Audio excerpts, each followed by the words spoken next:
And so I'm focused on these $100 problems, maybe $1,000 problems. And it was keeping me from being focused on $1,000,000 problems. So when we focus on present time problems that are so small and forget about the mission, the big problems, which is like, where do I want to go? Where do I want to be? It clouds your judgment and it clouds your interpretation of things. So anytime you're like dealing with something and you're like stressed out about it, identify if that's really a small problem or a big problem. What's happening, thriving athletes? Welcome back to the Thrive After Sports podcast. This is a phenomenal episode that I have lined up for you today with Mike C-Roc Ciorrocco. I was actually on his podcast on the very last episode that I posted here. So check that out if you haven't already. Just had a great conversation. We really hit it off. And then I thought it was only right to bring him on my show. He's a former football player, has done a lot of different things in his life. Multi-millionaire, built up a lot of different businesses and a lot of different industries. His main focus right now is an agency called That One Agency, where they're helping people get on more podcasts and creating a network of people to become guests on each other's podcasts. Really cool concept. He shares a lot of life advice, business advice on this episode. And then towards the end, I was enjoying talking to him so much that towards the end is when we really kind of dug into his story and his upbringing and some of the things that made him who he is today. All the C-Roc's information and places to follow him and website information will be in the show notes below, as well as the link to join the Thrive After Sports collaborative community. If you haven't done so already, I'd love to see you inside that group. We have weekly meetups happening every week, a lot of partnerships being formed, a lot of people getting some great advice and finding teammates, employees, running mates, mentors, coaches, you name it. Join the Thrive After Sports community below. I'll see you on the inside. And let's get into this episode with Mike C-Roc Ciorrocco. Hey, I like to break the audience or the listeners of Thrive After Sports into 3 different categories. At least what I'm seeing from the analytics, it's like a third current athletes at all levels, professional, collegiate, Olympian, a third former or retired athletes, and then a third like coaches, parents, people in athletic departments, or just people who provide services for athletes. So I thought a good place to start would be, and I'll give you a proper introduction when I do the post recording, but just to start out, how do you typically introduce yourself to people these days? Because I know you wear many hats. Yeah, I mean, I just tell people my name is Mike. My friends call me C-Roc, and I do a lot of things, but everything is centered through this mission that I'm living on, which is all people are unstoppable to living the life of their dreams. And so I filter my thoughts, words, and actions through that, and it gives me a really easy decision-making process for everything that I do. So that's kind of what I roll with. Yeah, man. One of the things that, as I've been listening to your content a lot recently, and I do mean a lot, like daily, I've been not only your podcast, but, I know you've been on a lot of shows. I think you told me you've been on over 900 podcasts before. So, which is crazy, by the way. But I've been listening to some, definitely not all 900, but, who knows? Maybe I'll get there. But as I'm listening, man, something that I hear you bring up consistently is this, I don't know if we want to call it like a mantra that you live by, but just this concept that you always talk about of going from surviving to thriving. And that's huge, man, because to me, the whole reason I named my show, my podcast, my coaching business, Thrive After Sports, is based off of that concept of not just surviving when you leave your sport, but thriving and living a life where, you can thrive and live to your fullest potential. So what does surviving to thriving mean to you? And why is that such an important thing for you to always share with people? Well, I mean, we live this life, right? And most of the things that we've been given instinctually is to survive, to get by, right? We have our ego, we have our pride, we have fear, and these things, are given to us so that we could survive nature back in the day, like wildlife, and knowing that, you should be scared of heights because if you fall, you're going to die or get hurt, right? But as we've evolved, we don't need those things for survival as much anymore. But those things we start to use those things beyond surviving, and they start to control us. And what happens is eventually we're just living our lives just trying to get by, just trying to get by, just trying to get by. And then we usually fail at things because of that. We come up short of things because of that. So this, for me, thriving is something that like, I want to go after my potential that I've been given by God. I don't know what the potential limit is. None of us know what our potential limit is. But what I found in my life is that I feel inside, I feel it when I'm not going after my potential. If I'm just trying to just get by, it's not good enough. And I feel like I owe it to the Creator that gave us this ability to give it my all. And so that's the way I roll. I can't live with myself. I can't lay my head on a pillow at night and feel good about myself if I'm not giving it giving it everything I got. And that's trying to thrive, not just survive.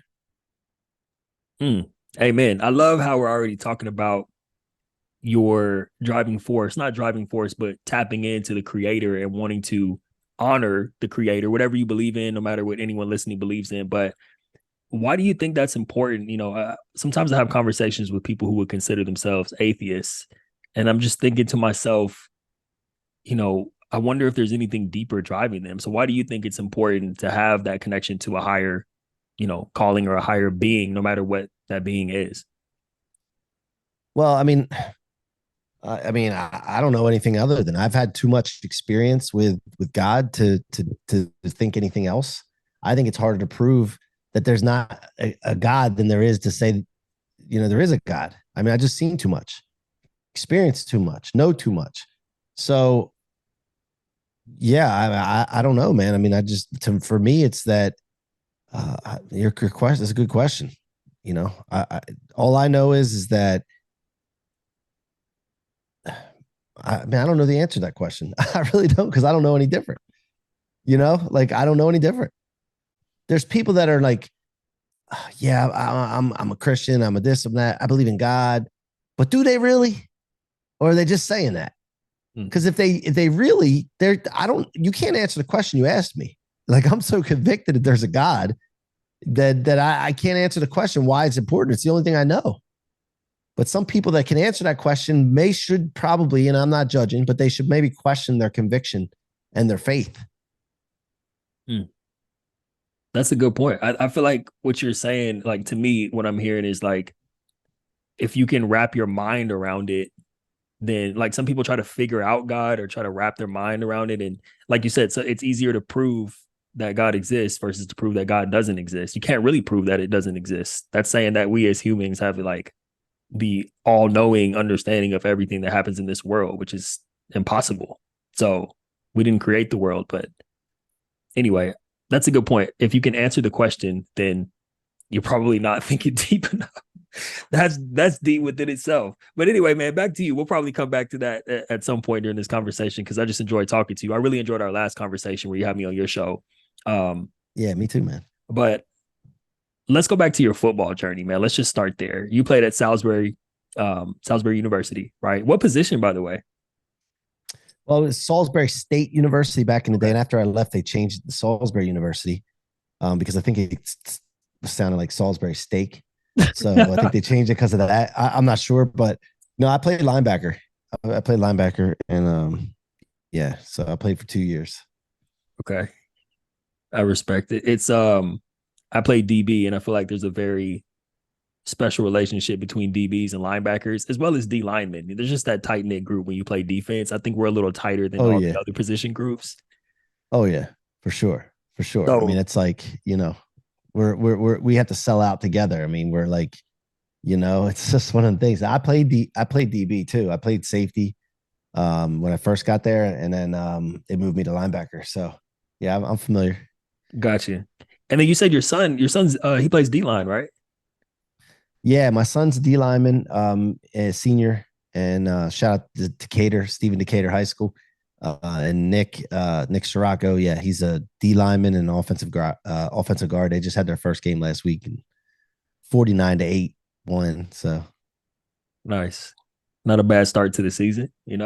They do things a little differently now, and this school's definitely different. They have year round, and they're just busting their butts all year round. And it's really great to see finally after camp and all that, you get to that first game and you really see everything pay off. And you get to see like the times that they just wanted to throw in the towel because they were working so hard, and they just get fed up and they get bored with the workouts and all this other stuff. And then they come in and they see the results. And that moment they get to see the results of all their hard work, man, there's nothing like it. Mm-hmm. I got to go back to when you were leaving Salisbury State at the time. So when you left, I'm assuming like me, I went to Stony Brook. I was like, I'm probably not going to the league. But did you have NFL aspirations like going into college and playing ball? When I was little, I did, but then I never grew big enough and I was never fast enough. So I was like, I figured I might as well get into, I thought I was going to be a sports broadcaster after that. So no, not NFL for playing, but maybe coaching or sports broadcaster or something like that. I never went after that though. I don't know why. But Okay. So what happens after graduation then? Like football's over, you didn't pursue sports broadcasting. Like what yeah. did you do? Well, so for me, I was very serious about my football career going into college. After I graduated, I didn't drink alcohol until I got out of high school. Never touched anything. Went to parties, but just never. Everything was school, focus, sports, football. That's it. And when I got to college, though, because I come from a small town, when I got to college, I saw girls that I had never seen before. I saw parties, and I lost my focus because when I got there, I started to realize that college football is like a job. It's different. It's less fun. And there's guys in front of me that were just super athletes, even at Division III. And I just like, man, this is, I'm coming here doing this. And let me go check out the parties. And when I saw the girls, like I honestly, I just lost focus, man. I lost focus on football and all that. I got focused on the parties. And in doing that, started drinking, smoking marijuana, and then it became like the main thing every day was like, where's the next party? Where are the girls? Where's the next party? Where's the girls? And that's all we were concerned with. And so for 2 years, I went through this thing where I was half-assing football, and I wasn't feeling good about myself. And I knew I had who I had inside of me. I had alcoholism in my family. I had drug addicts in my family, anxiety, depression, suicide in my family. And here I found myself after rebelling against all that in high school. When I got to college, I got sucked into it. I allowed myself, I take full responsibility. I got sucked into it. And here I am going down the same road that I witnessed family members go down and half-assed football for 2 years. And I lost who I truly was at that time. And so the reason after 2 years, I ended up actually stopped playing football. As soon as football was over, I had one semester of college that I stuck out, and I lost focus of that because when I stopped playing football, I felt like I lost all the structure I had, and I was lost. So that's what happened. And I ended up going. Some of you may have watched the movie Cocktail with Tom Cruise, where they say they're going to open up a bar and go to the Caribbean and open up a bar and get in the restaurant business. And I watched that movie and I thought I was Tom Cruise. I was going to do that. So I went into restaurant business. That's not good for alcohol and drugs because if you get in the bar business, it's late, it's cash. Everybody has a party after the bar because you don't have to get up early the next day, and you're in that scene, and it's just it's a mess if you allow it to be. So that's what happened to me. So you left school and you were still in party mode. Like I've never seen that movie, but that's funny. You were like, I want to be like Tom Cruise. I would open up a bar, just kind of live the party life. Like, so what happened with that? Like, you said you didn't end up opening a bar? No, I was in the restaurant business and I never went beyond bartending and waiting tables. And um, a guy, I had a customer that came in all the time. He became my mentor. His name was Joe, and he invited me to come work at his company in sales, in-home sales. And I did that and up working for him for 9 years and getting myself together and refocused. And even during that beginning of that job, I was partying all the time. I was going to work, and then as soon as I would get off work, I'm like, where's everybody? Let's go hang out. And every night I have to be at the bar because I was in a mode. I don't know where this came from. Maybe it was just I didn't know who I was at the time anymore. If I just was trying to please other people or fit in this mold, and I couldn't sit at home by myself, man. Like I didn't have the ability to feel comfortable sitting at home just chilling. I had to have action. I had to be around people, and I had to, that's basically So that's what happened, and I ended up eventually getting that in-home sales job. And I eventually started realizing like, I got to figure things out. I got to clear things up. Well, I ran into my wife. I met my wife for the first time and immediately knew that I was going to marry this lady. And I had to straighten myself up to do it. I had to get myself into a situation where I was, someone that I would want to be with if I was a girl.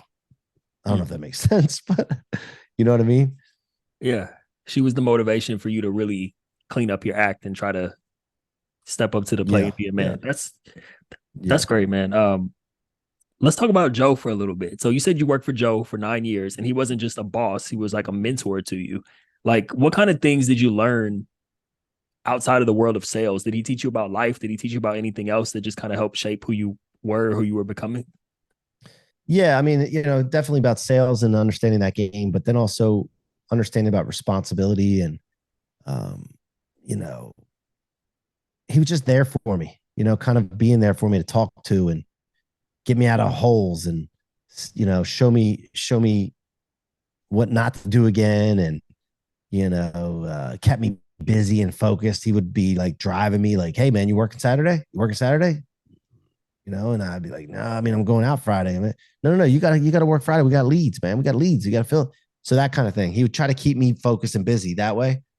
And I think that was one of the main things. And then he tried to really lean into the financial literacy part and help me to, start understanding, creating monthly recurring revenue in a business and those kind of things. Hmm. So it's fascinating because I've talked a lot on this podcast about how a lot of us as athletes, we go into sales. And I think a lot of it is because, I mean, frankly, I went into sales just because I didn't know what else I was going to do. And sales jobs are always hiring and they're always looking for athletes. And people are like, you're competitive. You should get into sales.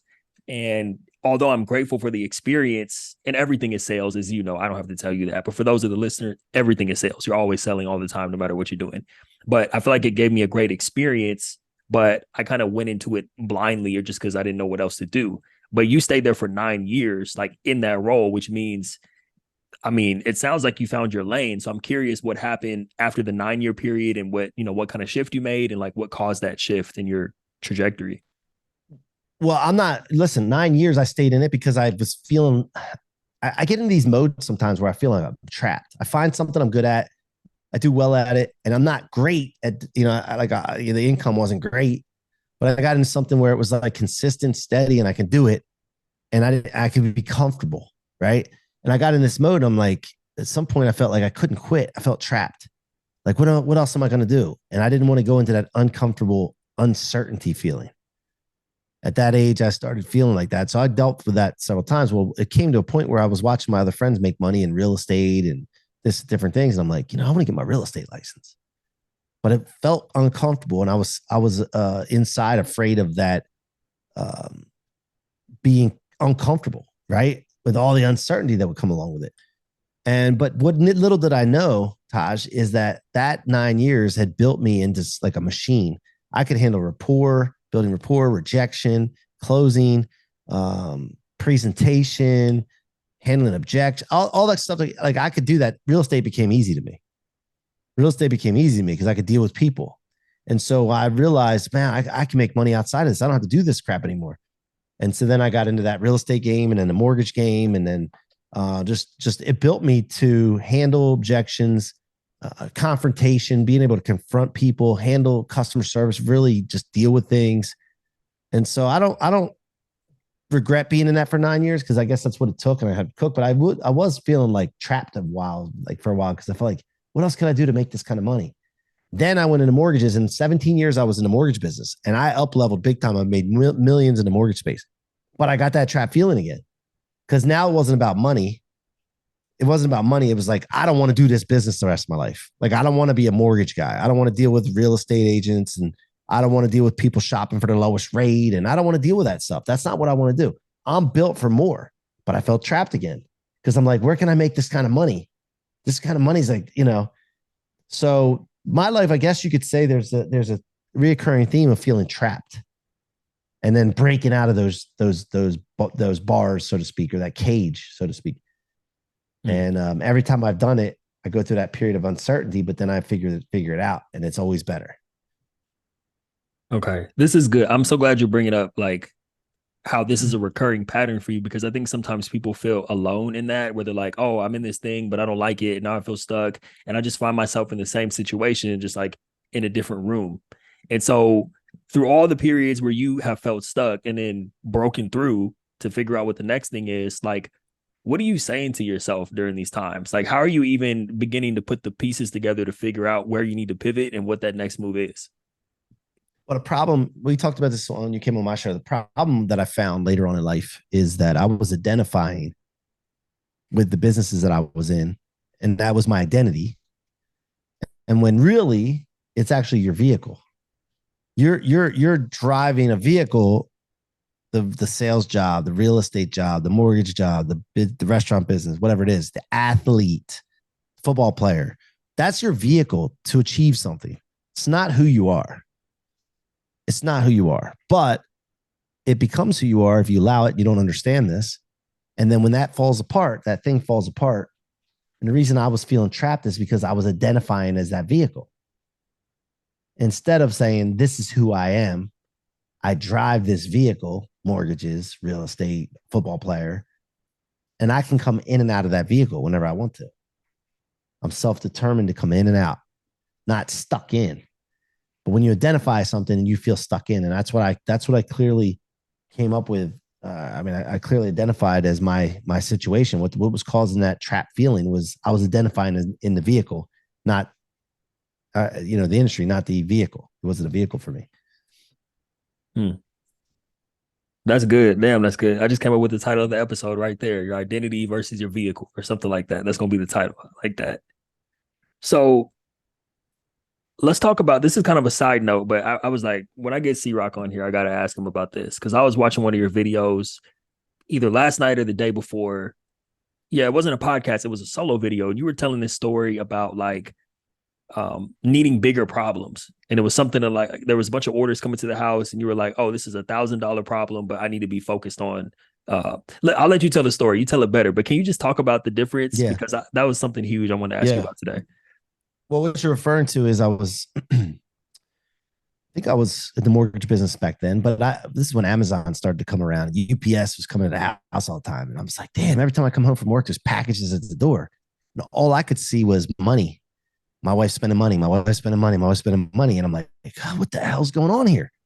And so I'm focused on these $100 problems, maybe $1,000 problems. And it was keeping me from being focused on $1,000,000 problems. So when we focus on present time problems that are so small and forget about the mission, the big problems, which is like, where do I want to go? Where do I want to be? It clouds your judgment and it clouds your interpretation of things. So anytime you're like dealing with something and you're like stressed out about it, identify if that's really a small problem or a big problem. See, what happened with me is I was clouded in my judgment because here I was focused on these little $1,000 problems.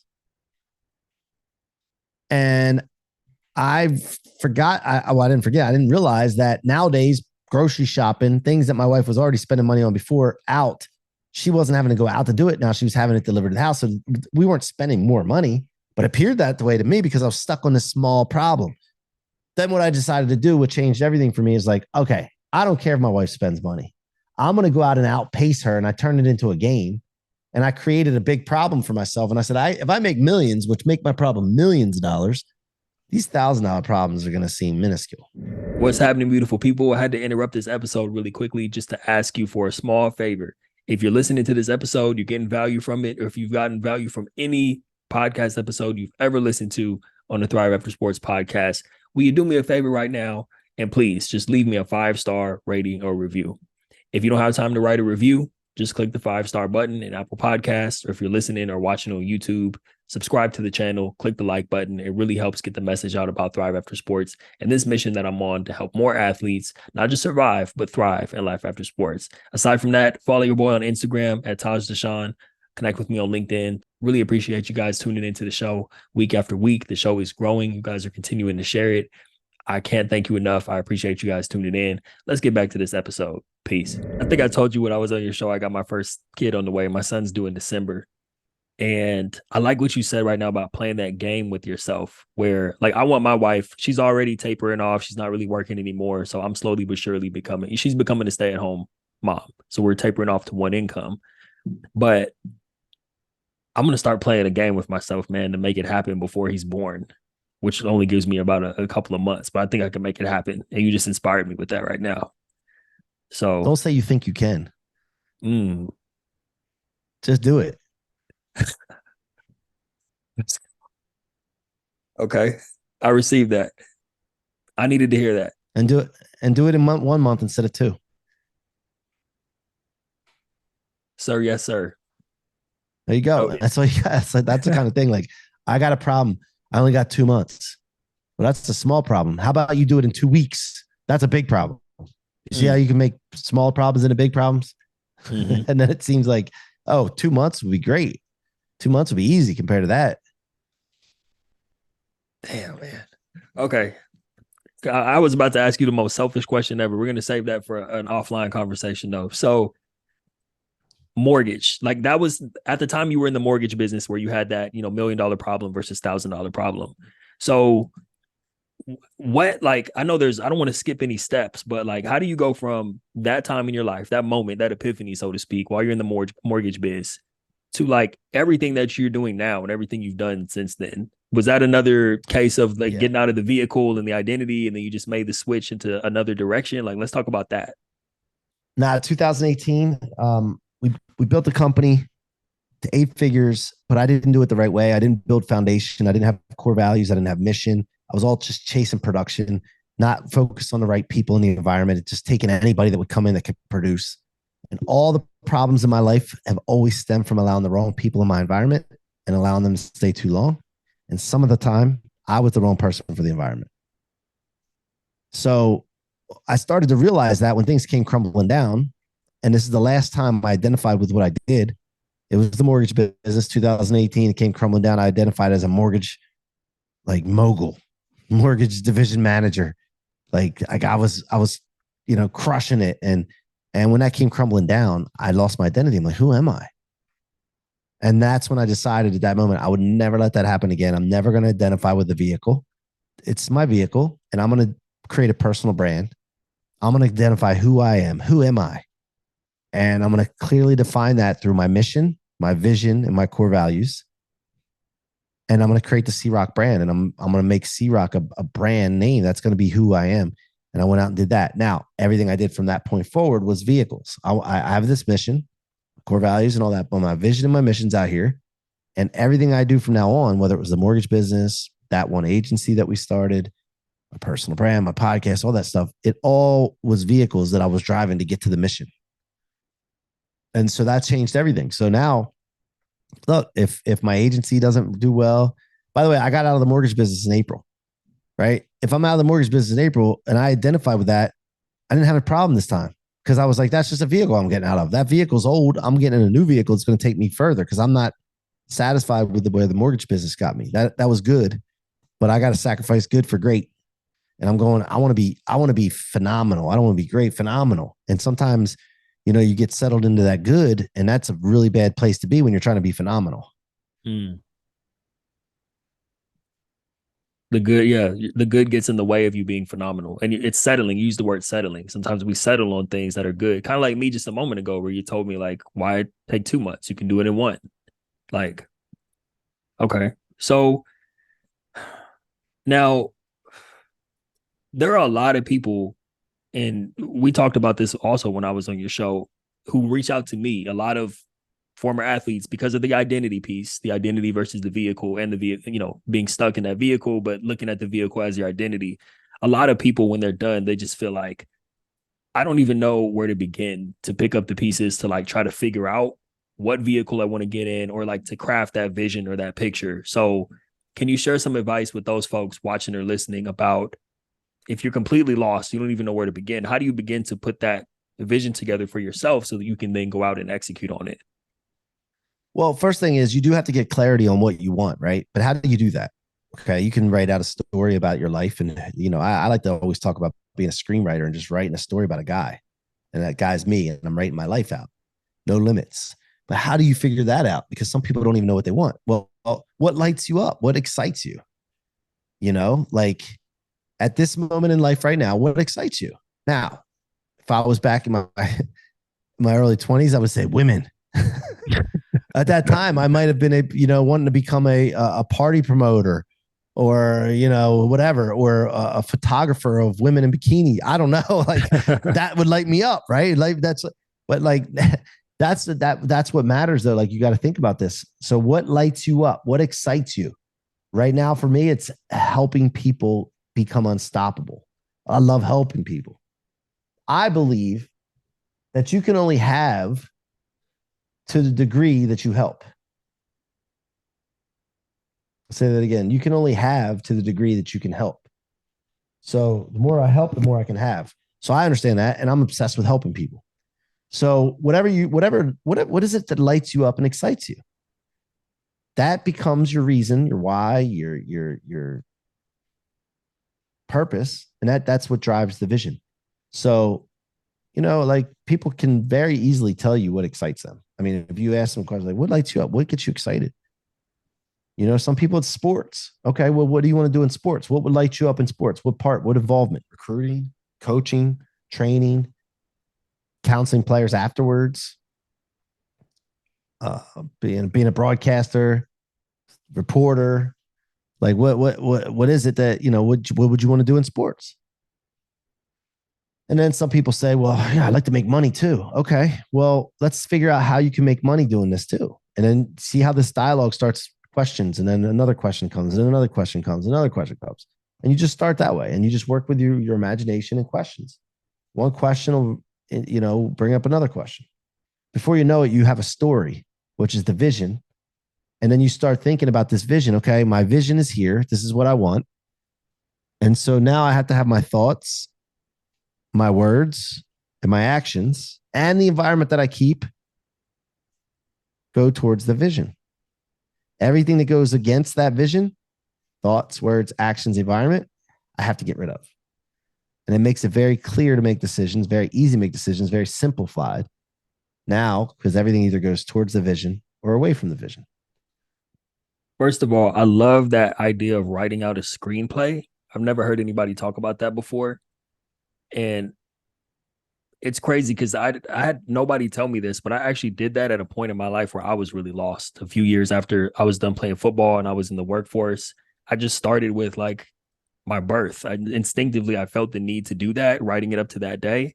And then I kind of started writing it more into the future. So I've never heard anybody give that type of advice before. Hell, I haven't even given that advice to people. That's something I did, So, and then like with everything you just shared, which was, it was all great. But one of the biggest things I'm taking away is like, you're saying, even if you don't know where you want to go, you have to be taking some sort of action and asking yourself questions. And you said the questions you ask will lead to other questions, but like, that's a muscle that most people, not just athletes, like most people aren't used to flexing or using the muscle of asking yourself questions and thinking about your life. You feel like a lot of people just kind of go through the motions and don't take time to think about where they want to go or who they want to be. Yeah.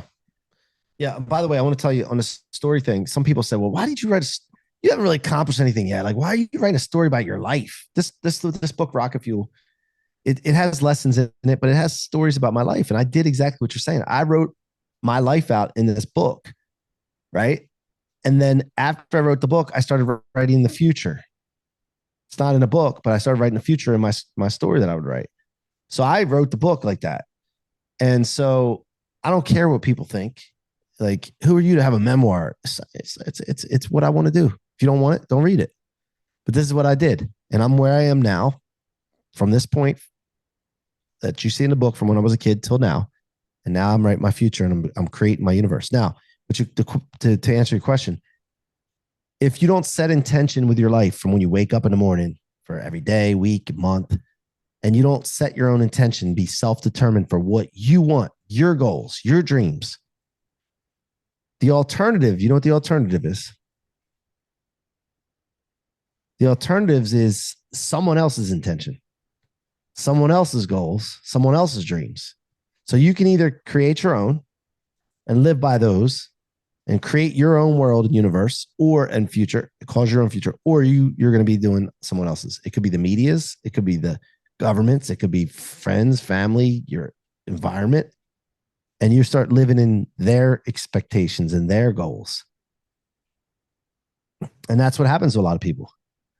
A lot of people go into professions and industries because of their parents or their friends or their teacher, or their guidance counselor told them that they should do that. Instead of being self-determined and saying, who am I? What do I like? What lights me up? And I don't have to follow society. I don't have to follow the media. I don't have to follow what's on TV and social media. I can do whatever the hell I want to. Put their stake in the ground and then start living off that way. And that's the choice. You have that choice to do it yourself, be self-determined, or you have a choice of letting somebody else dictate the way you want to live. Mm-hmm. Man, solid advice, by the way. That's not even advice. That's just like, I'm excited to listen back to this episode because I'm going to hear that part again and be like, yeah, there's a couple parts I already know I'm going to be listening back to this and be like, yeah, C-Roc, tell him. But you actually beat me to it because my next question was going to be about the book, and I actually ordered it already. I was hoping it would get here before the interview, but I was like, I'm not going to not interview C-Roc just because I didn't read the book yet. But one of the things I love just about the concept of the book, I've heard you talk about it multiple times. Can you talk about what rocket fuel is and why you decided to write a book about that topic? Yeah, see, I grew up in a broken home. I don't remember my parents together. And so in knowing, being in that situation, a lot of people probably listen can relate that, the every other weekend stuff, the custody battle, the child support battle. You had step parents into the mix. Then they start having kids too with them. And then there's all kinds of, it's a lot of chaos and confusion. And there's a lot of conflict in most cases because there's a lot of insecure people out there. And so jealousy arises, this and that. Well, when I was 8, my mom decided to move on to her third marriage. And I didn't want to move into another man's house, learn another man's rules. I felt at 8 years old, I was man enough to make a decision that I want to try my dad's house. I never lived there full time. And he was moving on to his second marriage. And she seemed nice enough. And I was going to go there. Now, in doing that, I lived there for 3 years. It was good at first, but then I slowly started to see some conflict. I saw a lot of fighting, a lot of like just arguing. My stepmom didn't get along with my mom or my dad's side of the family. A lot of times it was taken out on me, and there was threats. And there's nights I slept with my baseball bat. I didn't, from based on what I was hearing. And I went through this for like 3 years, and I'm thinking to myself, like, this is ordinary. This is what you got to go through. I don't know. This is just all I knew. Well, very, very quickly started, about 2 years in, started realizing this isn't normal. And I shouldn't have to be in this environment. And I started figuring out ways to get out of the environment. Remember, I told you I like live this life of feeling trapped at times. Mm-hmm. So there's another incident. I was trapped.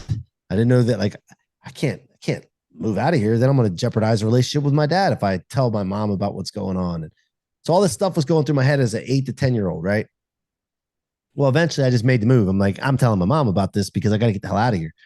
She filed court papers, and I was scared to death because I thought, once this happens, man, my dad's going to be pissed at me, And so eventually those court papers were delivered to my mom's or to my dad's house. Came home from school one day, and my dad had these papers in his hand, and I was like, oh man, my dad was my hero. He was a Mason. I have bricks back here because it just reminds me of like my dad was a hard worker, rough hands. If you shook his hand, you knew he was a hard worker, big forearms. And he used to carry wad $100 bills in his pocket with a rubber band around it. And he used to show us what money got because he would take the money out and show us the $100 bills. And this is what hard work gets you. And I always looked up to him for that. Well, he came back with these court papers, and he sent me to my room, and I was sitting there, and he said, what's up with this paper here? It says that you want to move back with your mom. I don't understand that because you got it made here. You go out to dinner all the time. You got everything you need. You go back to your mom's, look, she's got men coming in and out of the house. She doesn't have any money. You want to go back to that? And I'm about 10 years old now. I'm like, you know what? I made my mind up. I'm not getting in an argument, discussion. I've already made my mind up. He said, okay. So he takes a wad of $100 bills out that he always carried around, peeled one off, crumpled it up, and he threw it at me. He said, here, you're going to need this when you're living on the streets with your mother then. And he walked out. And I thought to myself, oh, what did I do? Like, what did I do? And I still think back to that time. Like, I was a young kid. I didn't have a lot of experience and knowledge. I didn't know what the hell was going on. But one thing about me is I'm very stubborn. And I thought to myself, you know what? I'm not going to need that money. I'll show you. So for 30 some years, and this is in the book, 30 some years, I drove off of that moment that when things got tough, I wouldn't quit because I wasn't going to let him win. When things went well, I wanted to take it to the next level. I'm like, I gotta keep going. I gotta keep going. And I lived off that for 30 years. I didn't realize it was subconscious that I was living off that, but realized that about 4 years ago, I started to realize, hey, this is a good concept. What I did was I took, and this happened more in my life, when things came my way, I wouldn't store it in my trunk for long. Most people keep all this toxicity and negativity in their trunk, and it weighs them down and slows them down. I was storing in my tank, and I was converting it into rocket fuel. And I became unstoppable because nothing could stop me. Anything that came my way that would normally seem like it would slow you down or stop you, I was converting. And that would just push me farther and faster. So I wrote about that. That's the rocket fuel law. Store it in your tank instead of your trunk. Become unstoppable. And I wrote about that and wrote about the story and other incidents that happened in my life where I used that law. And it's been great. What's up, thriving athletes? One more quick interruption, then we'll get back to this episode. If you haven't done so already, please click the link in the show notes to join the Thrive After Sports collaborative community, or you can visit tajdeshawn.com and on the homepage, click join our community. We'd love to see you on the inside, especially if you are a current athlete, former athlete, or someone who serves the athlete community. The Thrive After Sports community is the place for you. I'll see you on the inside. Back to this episode. Peace. That's incredible, man. I love that, store it in your don't store it in your trunk, store it in your tank. I think that's huge because everybody has some sort of story that they could lean on to make themselves a victim. And what you just shared and what you're teaching and sharing to others through your story is like, there's no, like, you don't have to do that. And you're holding yourself back by doing that. And I think that's such an important message, especially in a climate today, as you know, where victimhood is almost celebrated in many different ways. It's kind of a strange time where victims are heroes. And for you to tell people like, no, you just put it in your tank and not your trunk, and that's going to take you where you need to go. Now, what I did want to ask you about that though is you said for 30 something years or for 30 years, that moment was driving you. Was there a point where you started using a different fuel source, whether it was like a positive one or a negative one, to continue to push you to where you are today? Yeah. I mean, I think once you go through personal development and you start like generating this confidence and this different view and have a higher self-worth, you start to say, that toxicity doesn't really help me anymore because I can't, it doesn't even affect me because I already know it's not toxicity anymore. It's really lessons and it's really data to make new decisions on. So the next thing you do when you refine your engine is you need a higher octane fuel, and that higher octane fuel you're referring to is goals and dreams. And then that, you put something out in front of you in the future calls and creating. And when you do that, it's like a really powerful, clean fuel, and it pushes you faster and further, pulls you forward. So yes, that's the answer to that question. Oh, that's great, man. I was enjoying talking to you so much. I kind of lost track of time. We didn't even really get to talk about what you're up to today and, a lot of the great things that you have going on right now. Can you just talk a little bit about your current businesses and even where you're going and like what's next for you, all that type of stuff? I'd love to hear about. Yeah. So 4 years ago, I started to realize something that, I didn't want to be in the mortgage business anymore. And I wanted to cause and create my future, do what I want to do. And I realized that if I got known, that it would be so much easier. What I mean by got known is like, not just in my local market where I was doing the mortgage business and all that, but if I got known globally, like really got known like an influencer, like somebody knows who I am and what I do and why I'm amazing. And I differentiated myself between all the other people out there. And C-Roc, if somebody said C-Roc, oh yeah, dude, it's C-Roc. Yeah, I know who C-Roc is. That's what I started thinking in my head. And I started thinking about like, well, how can I do that? And when I started asking questions leads you down a road. Started asking questions. Some dude asked me to come on his podcast. And I'm like, I don't even know what a podcast is, man. I'm good. I don't know. He's like, no, you come on. He's like, here, I'm going to give you a short list of things you need. So I went on his podcast. And I think I was going through my montages like, who am I to be interviewed by someone? Mm. And when I started to get on that show and somebody started asking me questions, I started feeling my confidence rise. My self-worth started rising. And I was like, wow, I could do this. I freaking love this. I'm good at this. And I also realized that content, this long form content, can be chopped up into multiple micro pieces, and I can stick it out on all social media platforms. And here's the important part: become omnipresent to the people that matter to my business. Now, everybody matters, okay? But not everybody matters in your business. I don't need 8 billion people on the planet to know who I am. I need the specific people in my business that would be customers, prospects. I need them to know who I am, and I need to become omnipresent to them so they can't escape my message. They see me everywhere. Everywhere they look, they see C-Roc. And I realized that on that first episode. So then what I did was I leaned into podcasting. I did 7 to 10 episodes a week. Over the last 3.5 years, I've done over 900 podcasts. Okay. And I got really good at it. And what I did was I also saw the power in podcasting, the network, the Google search optimization for your name because you're on all these shows, the authority that comes, the credibility that comes, the trust. And I started to realize April 20, 2022, that I had this blueprint, this formula that I needed to share with other entrepreneurs, speakers, consultants, trainers. And when I realized that, I said, I have an obligation and duty to start a business. And we created that one agency. And in doing that, now we work with all these folks doing the same thing I did and getting them exposure, helping them become omnipresent to the people that matter in their business. And we've quickly become the number one podcast agency, podcast booking company in North America, maybe the world, because I don't know what's going on outside North America. But I believe that we're the top podcast booking agency in the world. And in a year and a half, we're doing that and we're continuing to grow. And if anybody out there has not implemented podcasting in their business as a strategy to become known, build authority and credibility, marketing, you're missing the boat. And they should reach out to me. And what's the best way for them to reach out to you and follow you and all of it, everything? Yeah. So if you go on Instagram at Mikey C-Roc, MIKEY CROC, you'll see big following there and a lot of content. And then that one agency, that one agency.com is where you can go and check us out and book a call with our team. Yeah, man. I'm actually meeting with someone with Todd from your team next week. So I'm excited about that because the proof is in the pudding. I'm seeing what you're doing. I know a lot of people who listen to this show, the people who reach out to me, inevitably, these are athletes who have an entrepreneurial spirit, right? Some people do want to go into the corporate world, and I'm happy to help with that. Over half of the people who reach out to me, they want to be entrepreneurs. They want to have their own thing going, or at least, team up with other people to do it. And I'm always telling people, you got to have a podcast, right? And I help them kind of get up and running. But, based on what you're doing, the networking piece, helping people get on each other's shows, I think that's huge. I guess, you kind of already touched on it a little bit, but what's next? Or are you in this period right now where you're so focused on what you got going on that you haven't really started to map out the next chapter yet? But knowing you probably have the next chapter mapped out. Well, there's other things like in this agency that one we're adding, right? I want to do everything I do to be successful. I want to add into this agency to create opportunity for other people to learn what we're doing and help them in their business do that. So that's number one. We're going to scale this business out.